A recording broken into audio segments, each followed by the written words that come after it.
Good morning, good afternoon, and good evening, depending upon where you are in the world during this KT Global webinar. My name is Sam Bernstein, and I'm a principal here at Kepner Trigo. We're a management consulting firm located in Princeton, New Jersey. I'd like to thank you all for attending this webinar with our title being Structure Your Frontline Workforce to Drive Continuous Improvement. Before we dive into the presentation, just a few housekeeping items that I wanted to share with you. You'll see on your screen the team of Joel Beezhold and myself. Joel and I would love to engage with you and really entertain your questions today. To do this, please simply submit your questions using the Ask a Question button located on the left-hand side of the player. We will address your inquiries during the Q&A period of the presentation. We may be able to take some questions during the presentation, but many of the questions we may hold until near the end of the presentation. Next, we want to know if you really found this use of time today to be of value to you. So at the end, we would ask that you please take a moment to rate this session by clicking on the Rate This button on the right-hand side of the player. Finally, we wanted you to know there's a recorded version of this presentation which is going to be made available to you immediately following the event today. Please feel free to share this using the social buttons above your console. We will send you a version through email that might also be easier to share with your colleagues. Today, our session will be led by my friend and colleague, Joel Beezhold, former Vice President of Operations at Johnson Controls and Yanfeng Automotive. So I'd like to thank you in advance for spending your time with us this afternoon for the next 60 minutes, and I'll now turn things over to my very capable friend, Joel Beezhold. Joel? Thank you, Sam. Hello, everyone. Appreciate the invite, Sam. A couple weeks ago, Sam asked me if I would just entertain a webinar and kind of talk about how we launched our HPTs and what we did. So today, I'm just going to share that with you and obviously open for questions and hopefully give you some insights. Probably not everything will be earth-shattering, but at least I think you'll get some good insights here. So slide one, we're going to talk about the frontline team. Obviously in manufacturing, the CI team is always looking to improve their performance. But I think most of us know online the CI team has their hands full with many cases of improvement and issues in the plant. And there isn't usually enough bandwidth to get everything done. So they need to rely on other resources to help get some of that done. And I've utilized the frontline team, the direct laborers on the line, and that is a great resource to us. And in many cases, I witnessed that it was only the tip of the iceberg, if you will, on what they can contribute. And so the CI team in our company and now in other companies that I work for and work with, we are tapping the talents of the frontline. And I think it's quite astounding how much power they have, and it's usually hidden. It's probably like inventory a little bit, right? It's below the waterline. So with that, I'm going to continue. So, how do I define a high-performance team? It is really defined by a group of people with specific roles, and they usually have many different types of talents and skills, and they're aligned to commit to putting parts together in manufacturing to make a high-quality product. And I came from the automotive industry, and, the team is already together, but many times I found that they were not given the name of high performance or even empowered many times, or a pathway that wasn't even constructed for the team to contribute and to help in maybe some of the bigger issues that the line has faced. So simply put, the team is responsible for the improvements on their line, and they're empowered to handle most of the issues that arise. And really, that's what a high-performance team is when they're empowered to handle their own issues and take control with their team leader in many cases as their main leader at the front line. And we're going to talk about problem solving, and we're going to talk about leadership and how we can empower them more. As I said, many times the frontline team, is already participating in improvement events. I think a lot of you on the phone are probably thinking, hey, they're involved in Kaizen events, they're involved in 5S, they're involved in safety. But how do we get them to take maybe even a greater lead and work on other issues? And, it's one thing to say that they're empowered, but it's quite another to actually give them the tools, equip them with the right tools, and exercise and practice that empowerment. And it was surprising to me, and it still is today as I'm working with a couple other manufacturing plants, that teams really don't even know what an A3 is. They never heard of an A3. They never heard of what an 8D is. They don't know the steps of an 8D. They can't even recite some of the 8Ds. They don't know what bobs and wows are, like best of the best, worst of the worst. They really don't understand is and is not. They understand the is, but they don't really understand the is not. And there's many common terms and tools in manufacturing that, we haven't shared with the frontline team. And I found great advantages to working with the frontline team and gathering some of their talent. But one thing you'll quickly hear was, why should I do this? I'm already putting parts together. What comes out is what's in it for me. And I think as us on the phone, we got to talk about, clearly articulating that. What is it, what is in it for them as we engage them? High performance engine is high performance. Why? Because that engine is designed to win races, and it's the same for the team. High performance team wins. How do we win, and what does that winning mean to me?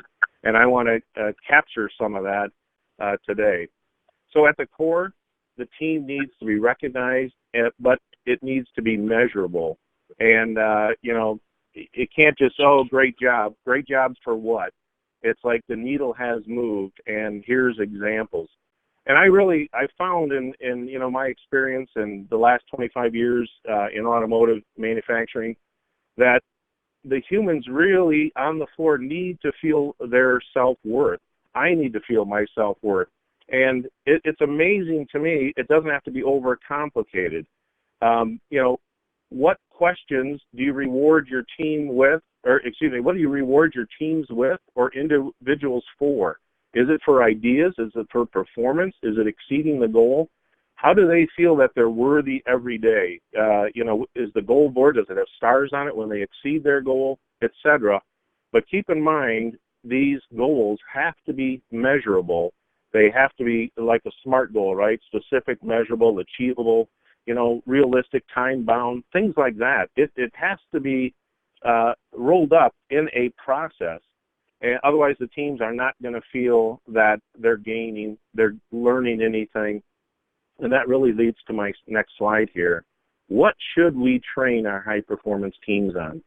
And, more importantly, what do they need? If you're really trying to help people in your plant, frontline teams, let's not just give an opinion. Let's look at what other companies that have done research feel and know in surveys and, investigations, know what frontline teams need, what are employers looking for. And you can go back to 2010, 2005, but I looked at 2015 when we kind of kicked a lot of this off. You see that the number one skill that employers are looking for, according to, this economic forum, global economic forum, it is problem solving. And you can see the rest on the list. You see some things that have dropped off, like quality control, et cetera. But when you look, problem solving is number one, and it will be number one in 2020 as well. And along with that, critical thinking has taken a big leap up onto the chart.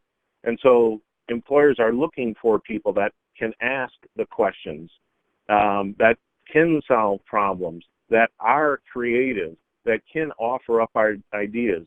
And so, we have the vast majority of our folks are on the line, and we form teams, And we were able to teach them a skill that they will truly need, they will truly use, and that is articulating what's in it for them. You're going to be a better problem solver, and that's not only going to help you professionally, but it's going to help you personally as well. And then, of course, I always look at Toyota. We use a lot of Toyota Production System, of course. And when you look at the 4P model from Toyota, right at the partners, they want to build exceptional individuals in teams. And that's, it's not just the office teams, it's not the engineering team, it is the teams on the floor as well. And then when you come to the top of the pyramid, what's at the top? Problem solving and, getting on the floor. When you see Genbitsu, going to the source, go to the source, view the problem, solve the problem, use a process like Kaizen, problem solving, and solve the problems, and that builds exceptional individuals. And that's the partnership. So using Toyota model, we try to use that same model. When you look at the team and where they are already positioned, don't overlook the fact that these teams are already immersed in the day-to-day issues. I think a lot of us know that in many cases, Murphy's Law exists in manufacturing. If someone can put a part on the wrong way or someone can forget something, Murphy's Law will raise its ugly head. The teams know this. They understand the pressures of automotive. They understand the day-to-day. Let's go. Let's put the parts together. We got to get these parts out. We got to satisfy the customer. They know what happens when there's an issue, and many times it's somewhat of the same thing. They feel like, oh, here's another issue, another quality alert, another paint marker that I have to put on a specific part. It's another check here, another check there. It's another containment company that is going to get in their way. And they could, really represent a loss to their bonus and even their position. And so the teams, they realize that they want to have no issues as well, but they want to participate in how can I help. And many of the people on the line already take the initiative to raise their hand and say, hey, can I help? Give me the opportunity. I'm willing to share my knowledge. I'm willing to share with you what's working, what's not. And they need an avenue to do that, whether it's a goal board or whether it's an idea board or whether it's a suggestion system. The teams are looking for that opportunity. You'll be surprised how many teams are looking for that ability to share, and they want to share their value that they provide. It's more than just putting parts together in exchange for money. They want to put parts together. They want to do a good job. They want to be recognized for a job well done. And for me, that's very critical and very important. So I think we have a little poll coming up, Sam. Yes, I'm going to move to the next slide, and I'll try to get this poll up for you folks right now. You'll see there's one of 5 choices. The question is, how do you reward your frontline for a job well done? And you can see you have 5 responses that you can select from any one of those 5. And what we're going to do is provide you with an opportunity to deal with the voting right now as an audience. And I'm going to line this up so that you can start to vote right now, selecting 1, 2, 3, 4, 5, and we'll be able to see as you vote over the next minute. We're taking about 60 seconds to do this.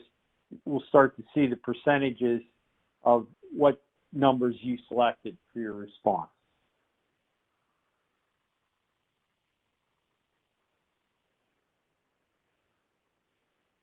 We have about 30 seconds left if you haven't had a chance to vote yet.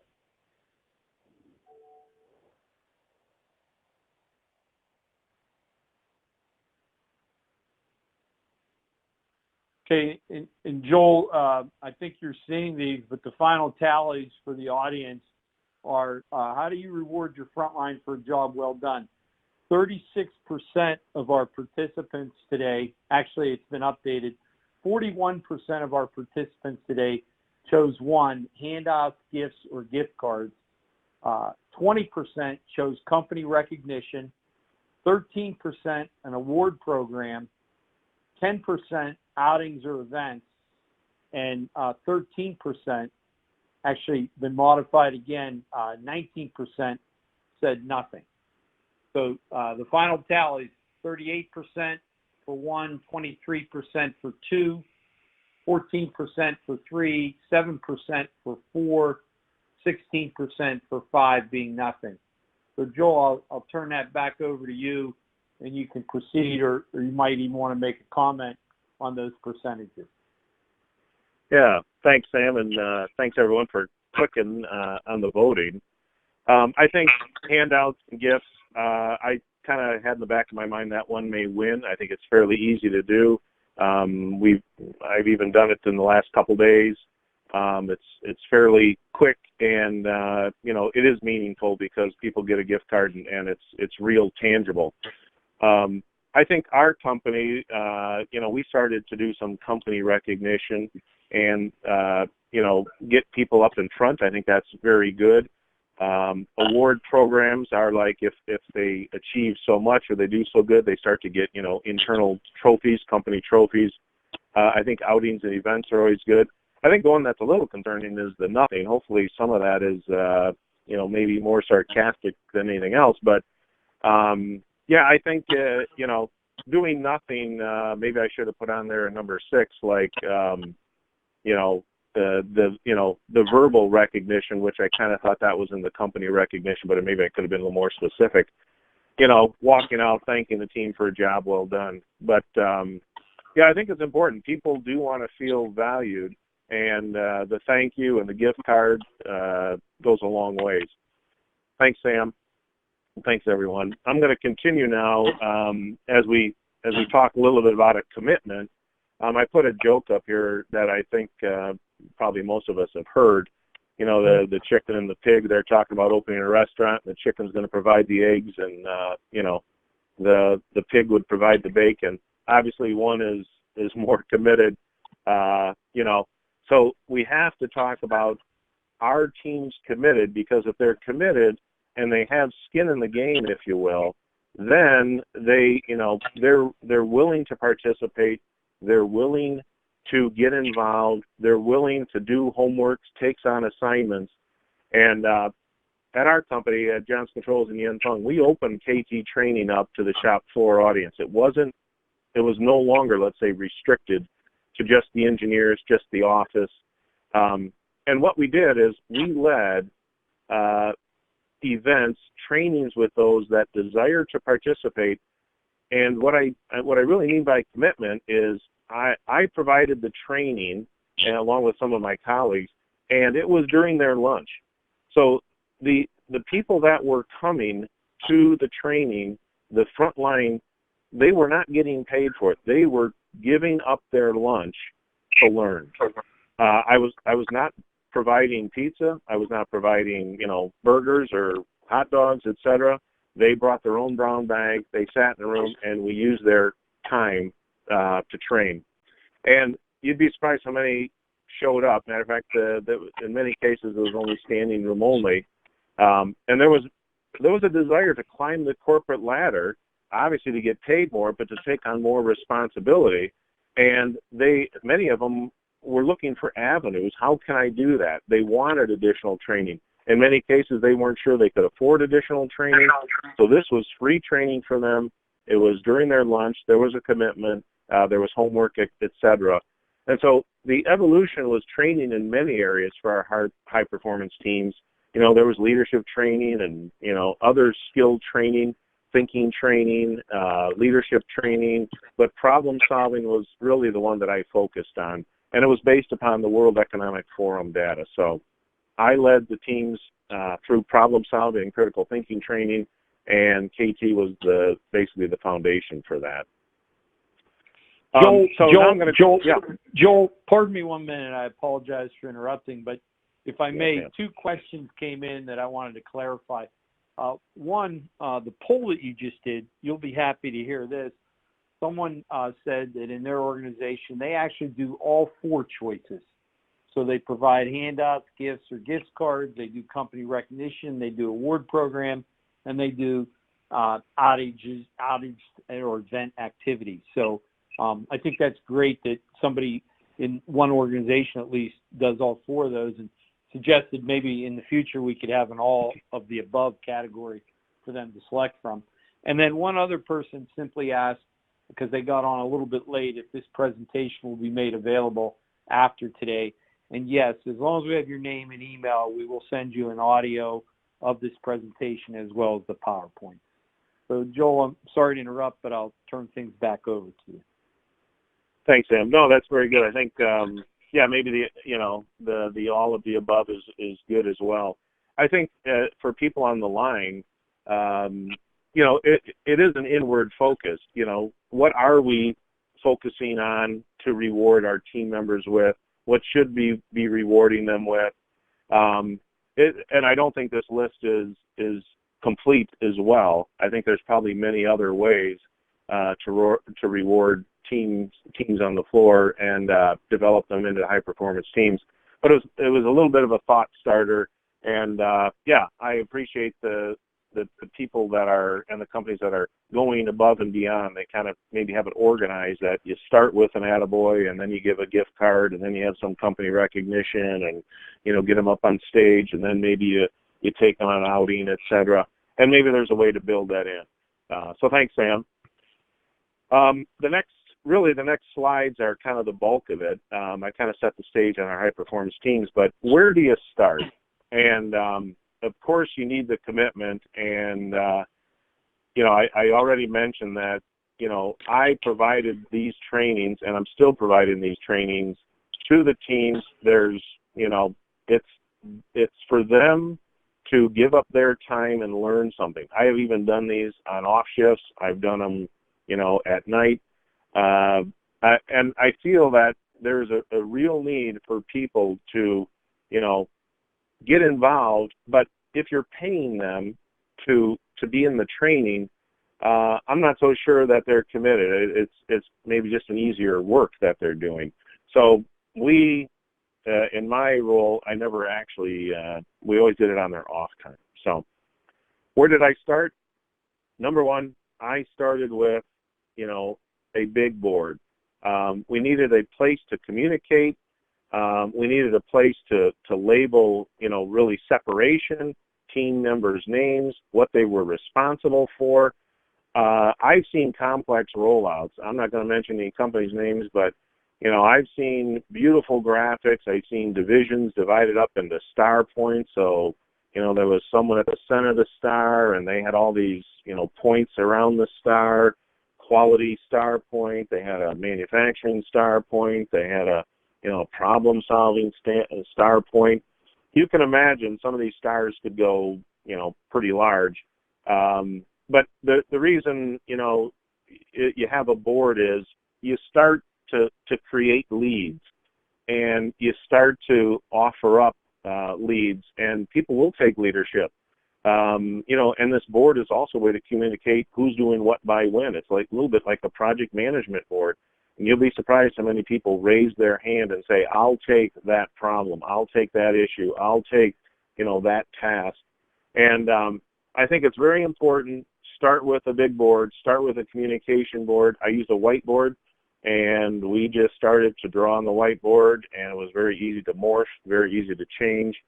Small teams with a big board, and along with the extra training, it goes a long way. So that's really the number one is communication, and start with the big board. Number two, and I have an example here, but actually a couple examples. Number two was keep it simple, at least at first. I'm not that musical, but, you can see Mozart in the upper left. It's like that, if I was a student learning, you got treble clef and bass clef, and you got all these notes, and it's like, yeah, that's pretty complex. How do I start? Or do I start with, like the Mary Had a Little Lamb on the side? And that may be a little bit easier for me. So my example is very similar, because I know we've taught people 5S before, but if you ask people, what are the 5 Japanese words again? And, most people are like, I don't know, but then you even ask them, what are the 5 English S's? And I have them listed here, but, a lot of people may not even know what the 5 S's are. Do you really expect people to learn the 5 S's? Or do you expect them to learn the process of the 5 S's and give them a help to help them, give them an aid to help them learn, and then they can go out and do it. And so I use this example because it's fairly straightforward. And so 5S, I boil it down to 3 no's. When you walk out onto your line, you can action things this way. The first is, there's no unnecessary stuff on your line. So when you walk there, it's like, is there anything I don't need, or is it all necessary? Is all this inventory necessary? No, probably not all the inventory. Is this machine necessary? Is this tool necessary to be here all the time? Are all these boxes necessary? And people can quickly understand they can action that. And, I know 5S has a red tag to even help with this, as you go across shifts. But now you can see it's like, hey, is there no unnecessary stuff? I try to teach this to my kids. Look at your room. Is there anything unnecessary here, The next one is no mess. And clearly, you want things organized. You want tool boards. You want a place for everything and everything that's placed. Obviously, it's that simple, right? You walk up, there's nothing unnecessary, everything in its place. There's no mess. I can action that. And then the last one is no dirt. I don't want to have dirt. I want this place to be clean. Even antiques look beautiful when they're, all shined up. It doesn't matter how old the equipment is. They're painted nice. They're touched up nice. There's no oil leaking, etc. There's no dirt, no grease, no grime, nothing. And the teams can action that. And, that's all they need to know with 5S. And then, how do you get them to learn the other 5S's? Or the other parts of the 5S? Well, what if we did these 3 no's every day? What if you did it every time you walked up to your line? And, you standardize that. And, what if we did it at the end of the shift? And, let's say 5 minutes of 5S every day. And all of a sudden they're sustaining it. And, it goes longer term. It's starting to spread throughout the plant. Next thing you know, of course they know 5S. It's really 3 no's. It's that simple. How do you take that concept, right, and then go deeper? And so really on the 5S, I like to go deeper when I talk about, walking through your line. You're now understanding there's nothing unnecessary. Everything's in its place. You've cleaned everything. And by the way, while you're cleaning, are there any bolts loose? Are there any wires loose? Is there anything out of place that, that looks, like it's wearing out? You see some little shavings coming off of something, right? And that cleaning is really inspection. That inspection is detection, and that detection is correction before before it really turns into a problem. And that's, now you're taking the team to a whole new level on 5S. And that's the same thing with problem solving. What questions do they need to ask? How do you funnel those down? And so, that's what I wanted to, really hit of problem solving. Number 3 is teach them problem solving. So, yes, it's going to start off simple, but it's going to get more complex, and they're going to grow with it. I chose Kepner-Trago for many reasons. They've been around for 60 years, Ben and Chuck, when they started this in 1958. But even Apollo 13, and everyone's familiar with, Houston, we've got a problem, everyone's familiar with Apollo 13. But many people are not familiar with NASA accredits the Kepner-Trago, problem-solving, decision-making, critical thinking training that they had, which really attributes to bringing those astronauts back safely. And so, to me, I think it's very important because 60 years, how do you train people to become better critical thinkers? I even, when I think about my kids and my family, it's like, how are they learning problem solving? In the old days, when everyone was a farmer, you had to solve problems. Nowadays, there's less and less farmers, so no one's getting that hands-on experience that I had. And how do you train that? And you'd be surprised how many people want that type of training. Go back a slide here because it looks like one popped by too quick. Slide 18. Here's some questions that really surround what we're training. People want to know from a global standpoint, where do I start? They ask that question, what should I work on first? And another one is, why did that happen? We shipped 1,000 good parts and one of them's bad. Why did that happen? Another one is, which one really hits home a lot of times is, where should we go on vacation? What car should I buy? What's the best computer for me? Which is best for me? It's like, how do you answer those questions? How do you analyze those questions quickly and appropriately and to the right depth? And then a lot of my favorites involve like future what if. What if we did this? Or what if we put this in place? Would we eat like kings? Or would we make $1 million? Or, man, we would never have this problem again if only we did this. And you get people thinking about these questions, and then how can they action those questions? Kind of like on 5S, you got to keep it simple. It's like, really, there's only, 4 or 5 questions here. And, how can you help people with that? I think an advantage that we had continuous improvement. We had it already divided up into some structure. We had Lean, which to me, that's the removal of waste. We had Six Sigma, which is, for most part, removal of common cause, right? The common cause variations. And then Kettner-Trago we had for the removal of special cause. And then we had this whole overlooking critical thinking, prioritize, and looking for resources, how can Kettner-Trago help us? So for us, it was perfectly aligned to our continuous improvement program. We already had it. I think for folks on the phone, if you don't have, let's say a clearly defined program, this is probably a good place to start. Lean, Sigma, KT, problem solving, things like that. That's at the core of continuous improvement. I clicked it. Let's see if it moves on. Slide number 20. Okay. Slide number 20, number 4 really is you need to teach them process. Now, they know process, but the process they know is putting parts together. They know they load these parts, they press this machine comes over and welds them and melts the steel, or they know that this heats up and pushes it together, or this one does this. They know process. How do you take that simply and just relate it to a thinking process? And so we kind of review this right in the beginning. You start with your information. You use your experience. You have judgment, the knowledge that you gain. What do you need as inputs? And then how do you sort it and gather it, organize it, analyze it, confirm those inputs?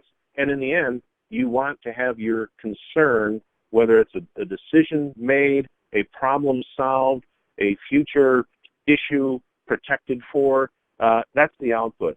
And once people learn that thinking is a process and they can become better thinkers by having a better process, it's just like in manufacturing. The better process turns out better product. But you need, obviously, good inputs. You need a good, process to get a good output. And so we teach them this rational thinking process. I guess here's the maybe a plug for Kettner-Trago. Ben and Chuck, when they wrote their first book, they wrote The Rational Manager. Sometimes it's hard to even describe what a rational manager is. And I even had, my daughter ask me that same thing, but I couldn't really describe exactly, but I gave her an example of something that was irrational, and she said, well, that's irrational. And I said, yeah, now would you like to do something that's rational? And that's when I kind of introduced the rational thinking and the KT to them. And I would recommend people reading that book, What is Rational Thinking? And, obviously the high-performance teams, we use that as well. Joel, excuse me. Could you go back 2 slides just for a moment? One of the questions came up would be the next slide right there. If you could talk a little bit more about the distinction between Six Sigma and Common Cause and how your organizations use KT with special cause.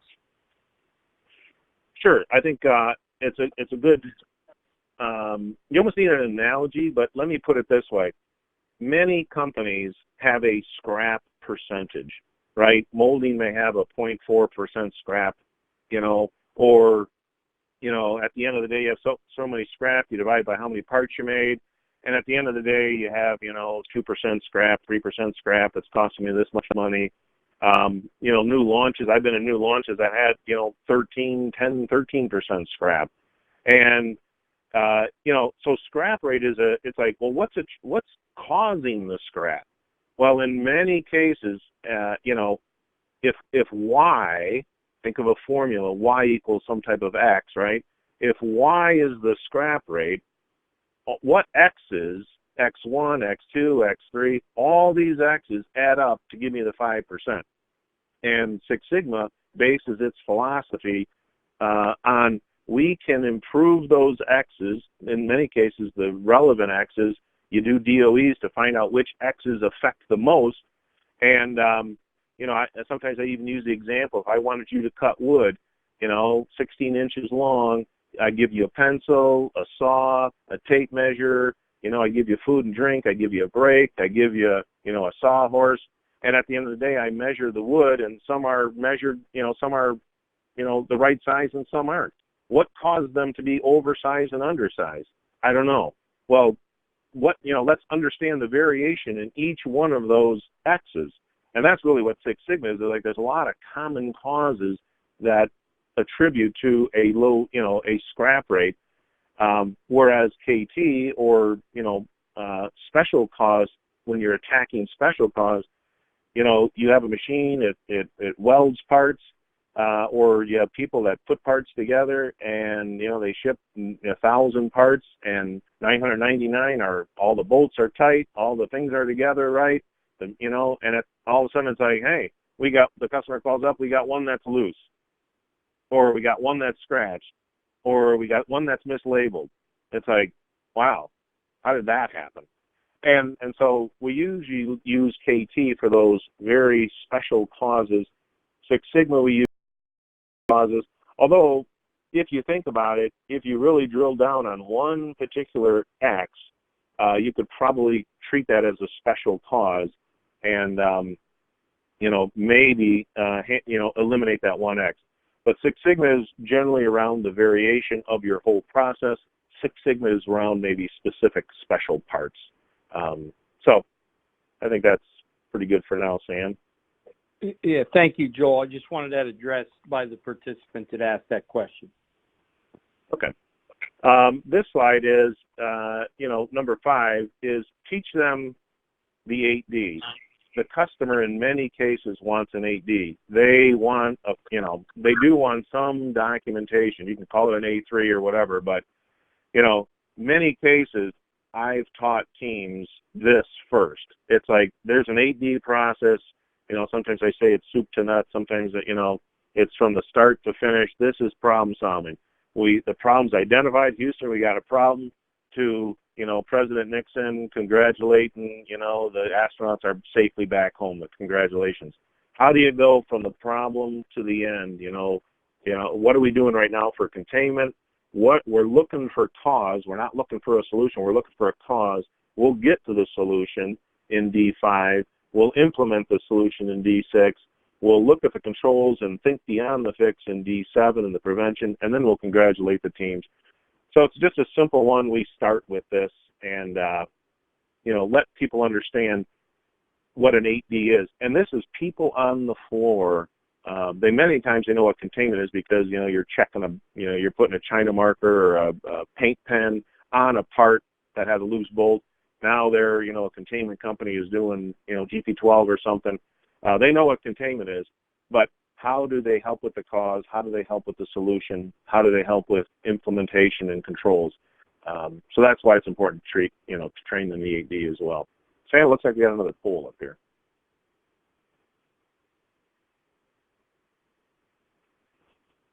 Sam? All right.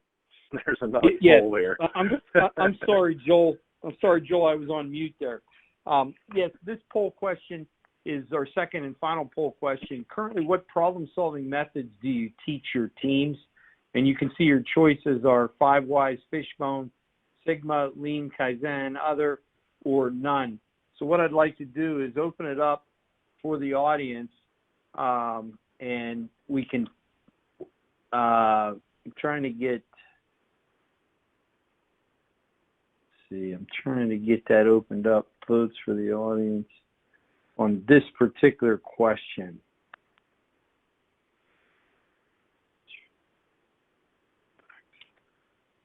Okay, great. I'm sorry, folks. Here's the question, and I'd like you to start voting now with what problem-solving method do you teach your teams?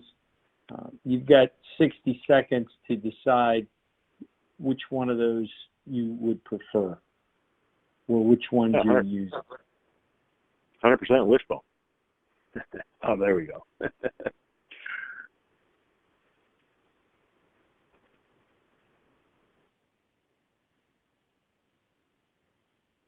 And we've got 30 seconds left to complete your answers.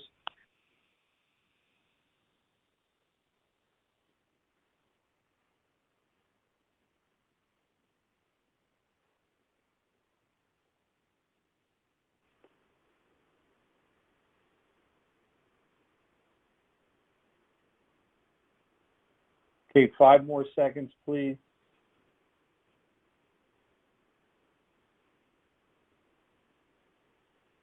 Okay, I'm going to stop the voting now. And you can see with the data, what we actually ended up with, Joel, was the 5Y fishbone very heavily at 68% as the current problem-solving methodology that is taught to the frontline teams. 58%, 2% Sigma, 20% Lean Kaizen, 9% other, and 9% none. So, Joel, you may want to speak to that data a little bit. Yeah, I kind of assume most folks would train 5 Ys. I think that's a very good place to start.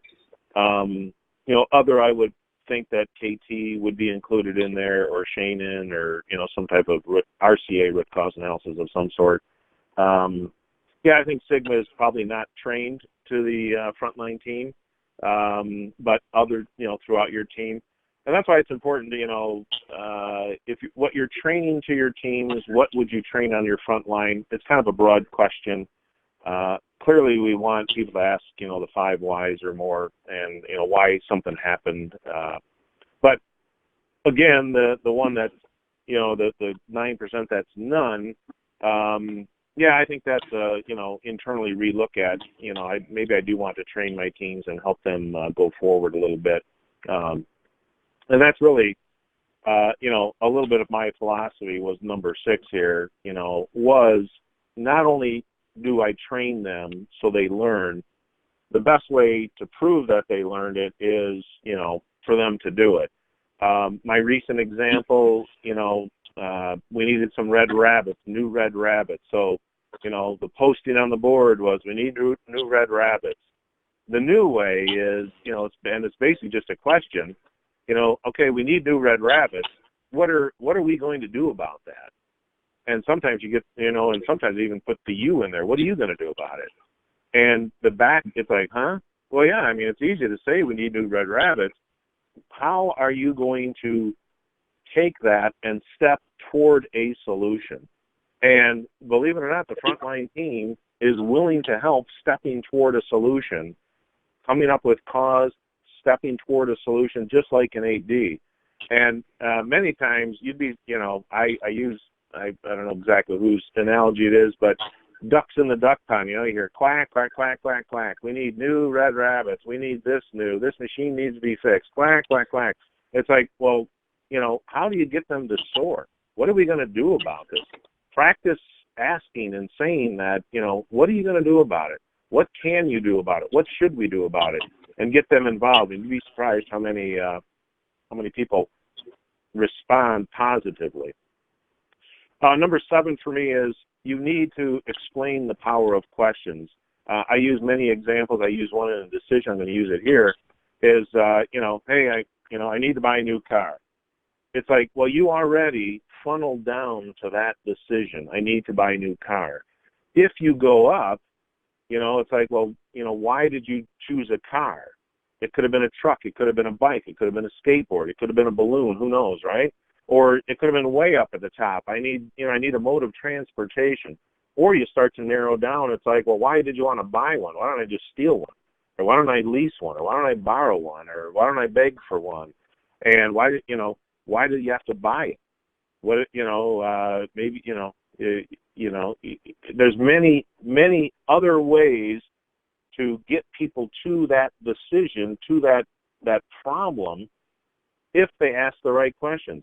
Of course, if you keep asking the questions and keep narrowing it down, you get to, I need to buy a used four-wheel drive Ford SUV that's red. Well, now you've narrowed it down so much that it's like the decision's easy. And these right questions we teach in, when we're teaching Kettner-Trago, these same right questions narrow the choice down. And in problem solving, the right questions, the right narrowing down helps to solving the problem, finding the cause, just like in a decision, the right questions.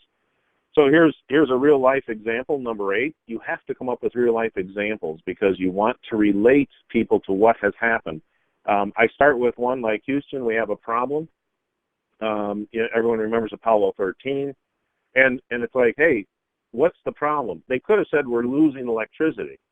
But as soon as they say we're losing electricity on bus bar B, then what goes off in your mind is like, hey, why aren't we losing electricity on bus bar A?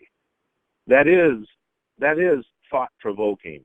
And another one was, hey, we mold these overhead consoles, and there's black specks in the tan overhead console, and we mold tan, gray, and black, and it's easy. Well, you molded the tan after the black. Well, and that's why you got the black specks. But the right question is like, well, what evidence do you have that they're black? And what do you mean it's black? You look. Well, that's it? You want me to just look? I mean, there's no evidence of what black means. It gets people thinking to a different level. Maybe it's a dark, dark red, and it's not black at all. And in this case, it was actually clear. But the right questions provoke the right thought process. Oops. So high performance teams, they need to be asked and taught how to question. We need to make weld adjustments. Is that a good problem statement?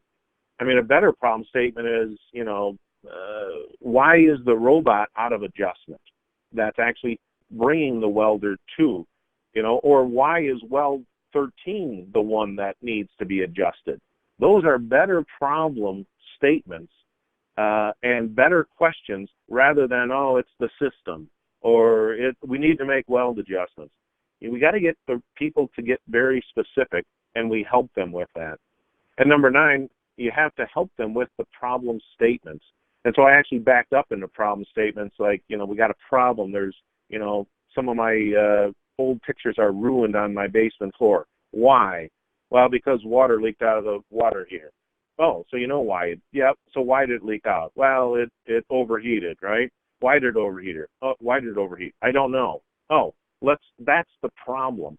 So many times you ask questions and find the causes, and you back up until the cause is unknown, and then that's the problem you work on. But this takes practice. There's no doubt about it. It takes practice. But we taught people to back up to get a good problem statement. I think many times people understand that, a good problem statement is like 80% of the problem solved. So in this example, this is a real example we taught, our Titan XM180 water heater was leaking, right? It was actually the one that was overheating, and it leaked. And, so do other Titan 180s leak? No. Oh, ours leaks.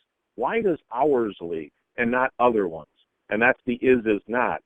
And people, they got to think about that. Well, I don't know. I mean, it shouldn't leak. It's the same. I mean, ours was maybe modified by a plumber to get in the room, but, that shouldn't be any reason to leak. And then you like to rephrase the question. So let me get this straight. Our water heater was modified, and it leaks, and all the other ones that weren't modified don't leak. It's like, yeah, maybe I need to see what was modified. And you get people answering and asking those questions and really go deeper. And that's really number 10. You need to go deeper to get to these good problem statements, you want to specify the problem and then the action. I have a bent rail example here. This was a real life example. The team, the customer called up, they had a bent rail. And one of the questions is, okay, what do you mean by bent? Because everyone has a different, understanding of what bent is. And as it turned out, this rail was actually twisted. And it was twisted 7 degrees. And now the team was looking for, wow, what could twist our rail 7 degrees? That's a whole lot different than starting off with, oh, it's bent. And the questions need to go deeper and specify the problem, and our teams did this. And then number 11, which is probably one of my favorites, you need to go faster. The teams need to fail faster to succeed sooner. Give them the disciplines of problem solving in their toolbox, increase their problem solving proficiency. They ask for harder and more complicated issues to solve, especially when they have some wins. Drive urgency, and in some cases, set up a DOE, set up a trial. It's very easy to set up a trial. Lately, I've been making a couple things out of wood rather than steel just to try it. I made things out of plastic rather than aluminum. Let's try it, see if it fits, see if it works. There's many things you can do. Fail faster to succeed sooner. I think to me, that's one of my favorite sayings. And then finally, number 12, this isn't everybody gets a trophy. You know how teams play soccer and everybody wins? It's like, well, why do you even have goals then? Why do you even have nets? Not everybody should get a trophy.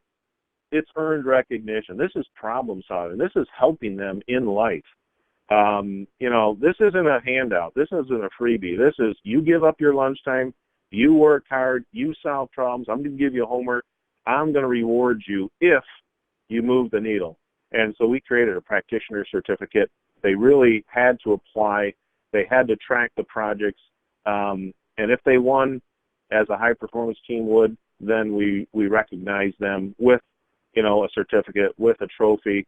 Of course, we always encourage them along the way, and we provide help and mentorship, but that doesn't mean they get a trophy until they succeed.